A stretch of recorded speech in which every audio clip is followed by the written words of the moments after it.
Happy Wednesday po sa ating lahat. Ako si Benison Estareja. Sa ngayon po, umurong na yung epekto ng frontal system dito sa may Northern Luzon at siyang hindi na nakaka-apekto po dito sa ating mga kababayan doon. Habang yung easterlies naman o yung mainit na hangin galing sa silangan, nakaka-apekto pa rin sa malaking bahagi ng ating bansa. At itong easterlies pa rin po ang nagdadala ng mga paulan, lalo na sa bahagi po ng Mindanao. Base sa ating latest satellite animation, wala tayong nakikitang tropical cyclone or bagyo na papasok ng ating Philippine Area of Responsibility hanggang sa katapusan ng linggong ito. Subalit mayroon tayong nakikitang kumpol ng ulap or cloud clusters dito sa may silangan po ng Mindanao.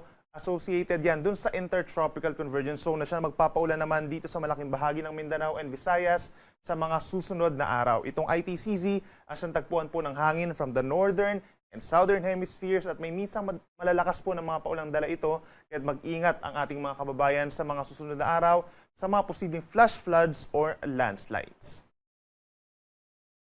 Ngayong araw po ng Miyerkules, asahan pa rin ang mainit at maalinsangang panahon sa malaking bahagi ng Luzon dahil yan sa easterlies. Bahagyang bubuti ang panahon sa ating mga kababayan dito sa may Northern Luzon, subalit pagsapit muli ng hapon hanggang sa gabi ay meron pa rin aasahang mga pulupulong mga paulan or pagkidlat, pagkulog.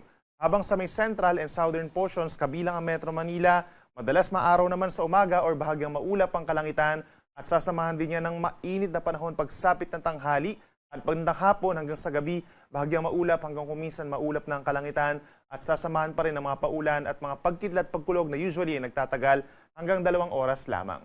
Sa Metro Manila, air temperature ay mula 25 hanggang 34 degrees Celsius, habang sa may Baguio City, presko pa rin po mula 17 to 24 degrees Celsius.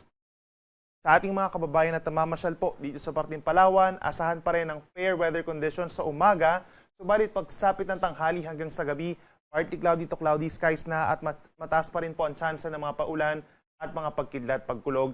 Habang dito naman sa Visayas, pinakamataas ang tsansa po sa may southern Leyte, dulot yan ng easterlies, magdala po ng payong kung lalabas ng bahay. Sa natitirang bahagi ng Visayas, partly cloudy to cloudy skies at mataas lamang ang tsansa ng mga paulan, pagsapit po ng hapon hanggang sa gabi.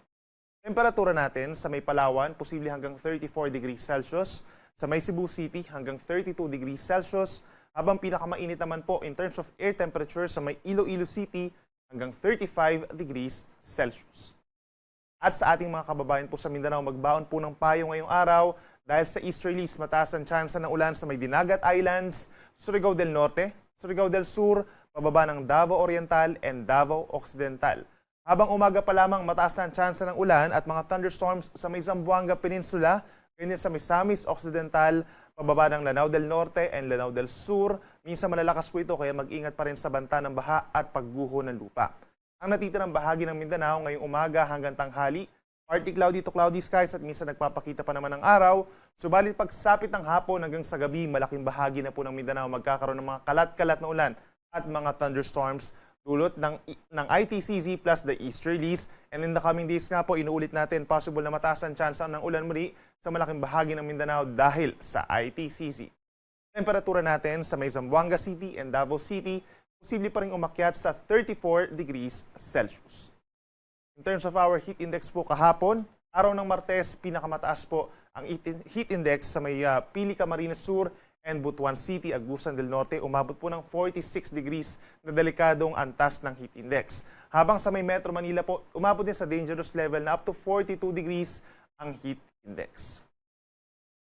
Ngayong araw naman po, Miyerkules, maraming lugar pa rin po makakaroon ng dangerous levels of heat index na 42 degrees or higher. For Metro Manila, halos katulad pa rin po yung mararamdamang init as yesterday. Pinakamataas naman sa maraming lugar, up to 44 degrees sa may Cavite City, Occidental Mindoro, Camarines Sur, Capiz, and Agusan del Norte. At base naman sa ating heat index map, kung mapapansin po nila, maraming lugar din dito sa may bandang Hilagang Mindanao, Dipolog City, dito rin sa may parting Eastern Visayas, Panay Island, sa may Siquijor, mataas din po ang heat index. At dito rin sa mga kalapit na lugar pa sa may Cavite City, sa may Palawan, hanggang sa may Masbate and Camarines Sur. Meron din tayong mga delikadong level ng heat index. Para sa mas detalyadong forecast po ng ating heat index and even in the coming days, scan lamang po yung QR code na nakikita nyo sa inyong screen or bisitahin ang pag-asa.dost.gov.ph/weather/heat-index. In terms of our alo naman po, wala naman tayong nakikitang gale warning sa mga susunod na araw, ibig sabihin wala tayong inaasa mga sea travel suspensions hanggang sa katapusan ng linggong ito. Usually, banayad lamang po yung taas ng ating mga pag-alon hanggang 1 metro sa malayong bahagi ng ating pampang. Pero kapag meron tayong mga thunderstorms, posible lamang itong umakyat sa hanggang 1.5 metro.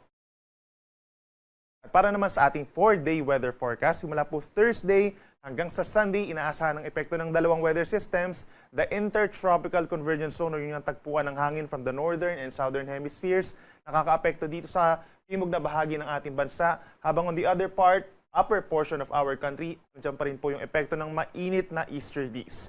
Pagsapit ng Thursday hanggang Sunday, mataas ang tsansa ng ulan sa Mindanao, Palawan at ilang bahagi pa po ng Visayas, particularly Eastern Visayas, timog na bahagi ng Bohol, Cebu, Siquijor, and Negros Island Region.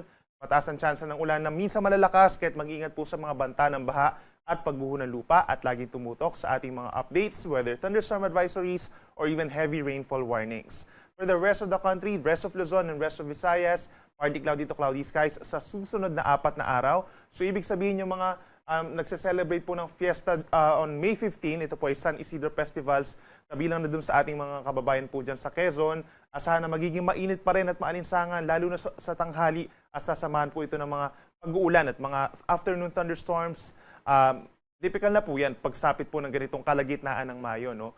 Subalit in the coming days, bagamat madalas yung mga pag-ulan natin, hindi pa rin natin nakikita na magde-declare tayo ng pagsisimula ng tag-ulan or rainy season sa ating bansa dahil yung unang-unang criteria natin, dapat yung hangin po ay nanggagaling dito sa may southwest or timog kanluran instead of the easterlies. At nakikita natin na in the next 4 days, easterlies pa rin naman po yung prevailing weather system po sa ating bansa. Kaya paalala, inulit natin, magiging maulan for the lower part of our country dahil sa ITCZ, mainit naman at sasamahan ng mga afternoon thunderstorms for the rest of our country. Ang ating sunrise ay 5:29 a.m. at ang sunset ay 6:16 ng gabi.